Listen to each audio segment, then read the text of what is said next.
Back to villages में अगर बात की जाए तो एक अहम जो पोजीशन है वो विजिटिंग ऑफिसर्स की है। हर हलके में विजिटिंग ऑफिसर्स ने दौरा किया और लोगों के साथ इंटरेक्शन हुई, लोगों ने अपने मुतालबे इनके सामने रखे। और अभी हम हलका पंचायत उटली गांव में मौजूद है और हमारे साथ विजिटिंग ऑफिसर मोहम्मद इब्राहिम वानी साहिब है।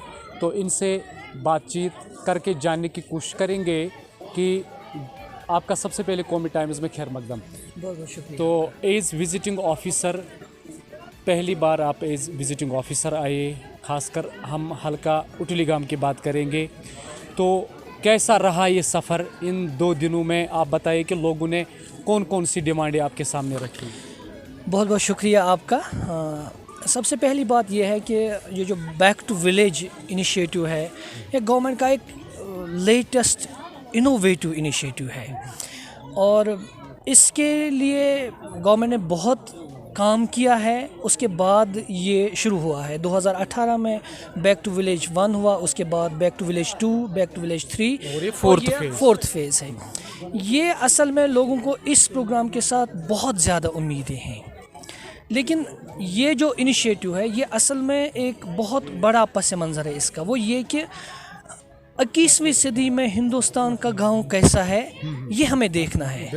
21वीं सदी में हिंदुस्तान का गांव कितना डिजिटल है, कितना स्वच्छ है और क्या यहाँ की खसूसियात है और क्या यहाँ की मुश्किलात हैं, ये सब जानने के लिए गवर्नमेंट की तरफ से एक गेजेटेड ऑफिसर नॉमिनेट होता है जो एक हल्का पंचायत में 2 दिन स्टे करता है, वहाँ की हर चीज़ से बाखबर हो जाता है, लोगों के मसले सुनता है।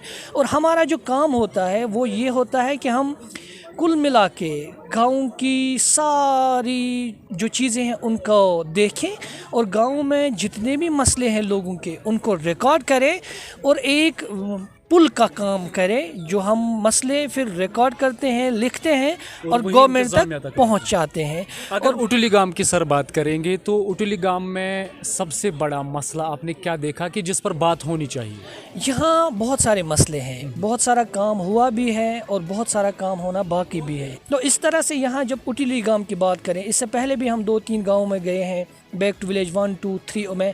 यहाँ लोगों के मसले शायद दूसरे गाँव से ज़्यादा है क्योंकि यहाँ पर जो पंचायती राज सिस्टम है उसमें काम शायद थोड़ा लेट शुरू हुआ है, क्योंकि यहाँ सरपंच साहब हमारे सामने हैं तो 2 साल पहले इनका इंतखाब हुआ है, 2 साल पहले ये मुंतखब हुए हैं।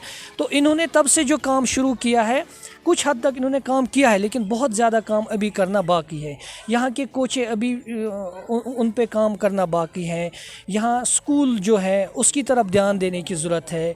यहाँ जो अमृत सरोवर है, यहाँ जो वाटर रिसोर्सेज है उनको प्रिजर्व करने की ज़रूरत है।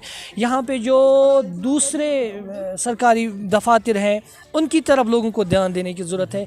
और सबसे बड़ी बात यहाँ पर कि लोगों को एजुकेट करने की ज़रूरत है कि वो समझे कि गवर्नमेंट ने हमारे लिए कितनी फैसिलिटीज़ रखी है। अवेयर करने की भी बहुत ज़रूरत है। हम 2 दिन यहाँ रहे और ये सारी चीज़ें जो हमने यहाँ देखी इनको इंशाल्लाह हम फॉरवर्ड करेंगे और उम्मीद करेंगे कि हमारे गांव इससे बेहतर बन जाए, जहाँ लोग एक साफ़ सुथरे माहौल में रहते हों, वो डिजिटली बड़े एजुकेटेड हो, वो कल्चरली वो सोसाइटी बेहद बेहतरीन हो। यही उम्मीद हमें। बहुत बहुत शुक्रिया। बहुत शुक्रिया। इस प्रोग्राम के हवाले से अगर बात करेंगे तो अगर एक गवर्नमेंट कोई इनिशिएटिव लेता है तो उसमें सबसे ज़्यादा लोगों को अवेयर करने की बहुत ज़रूरत है कि आज कौन सी स्कीम निकली है और इसका कितना फ़ायदा मिल रहा है। ताहम अगर सरपंच की बात करेंगे, इसने अपने हलके के लिए बहुत कुछ किया है और करने की भी बहुत ज़्यादा ज़रूरत है। जैसे विजिटिंग ऑफिसर ने बताया, यहाँ के कोचों को तामीर करना है और अगर स्कूल इंफ्रास्ट्रक्चर की बात करेंगे उसकी तरफ ध्यान देने की बहुत ज़्यादा ज़रूरत है। तो आप मिलते हैं अगले शुमारे में, तब तक दीजिए मेज़बान आबिद इब्राहिम को इजाज़त। तब तक के लिए खुदा हाफिज़।